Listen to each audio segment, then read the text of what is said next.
Hello students, पिछली कक्षा में हमने वर्ण के विषय में पढ़ा था कि मुंह से निकलने वाली वे ध्वनियाँ जिनके टुकड़े नहीं किए जा सकते उन्हें वर्ण या अक्षर कहते हैं। वर्णों के निश्चित क्रम को वर्णमाला कहते हैं। वर्णमाला में दो प्रकार के वर्ण हैं, स्वर वर्ण तथा व्यंजन वर्ण।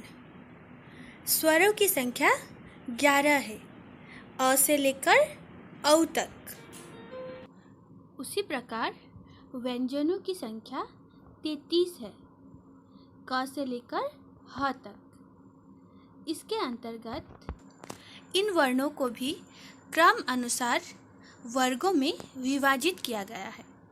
जैसे क से लेकर अ तक क वर्ग, च से लेकर इ तक च वर्ग, ट से लेकर ण तक ट वर्ग, त से लेकर न तक त वर्ग और प से लेकर म तक प वर्ग।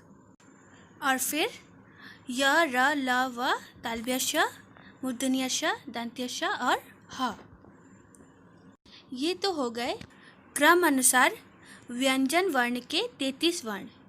इसके अलावा भी कुछ और वर्ण हैं। संयुक्त व्यंजन, जिसके अंतर्गत श, त्र, ज्ञ और श्र आते हैं।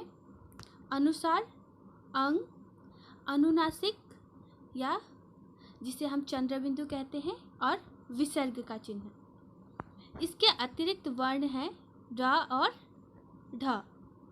दूसरी भाषाओं में आई शब्दों या ध्वनियों को आगत चिन्ह लगाकर भी प्रयोग किए जाते हैं। जैसे अंग्रेजी के शब्दों पर ऊपर आगत चिन्ह लगाया जाता है और अरबी फारसी के शब्दों पर नीचे बिंदी लगाई जाती है।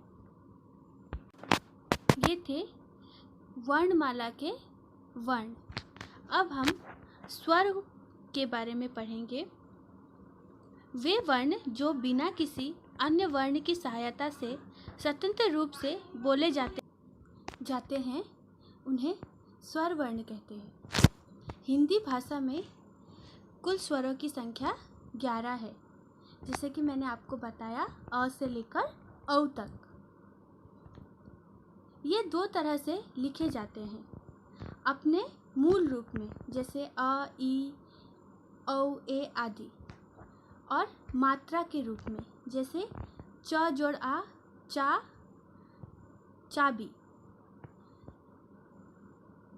प जोड़ ए, पे, पेड़, पेड़। इसी प्रकार स्वर को हम एक तो मुक्त रूप से लिखते हैं और दूसरा व्यंजनों के साथ उनकी मात्राएं लगाकर। स्वर के भेद। स्वरों को भी 3 भागों में विभाजित किया गया है, ह्रस्व स्वर, दीर्घ स्वर और प्लुत स्वर। इसके विषय में हम अगली कक्षा में पढ़ेंगे। आप दिए गए पाठ का अभ्यास कीजिए। धन्यवाद।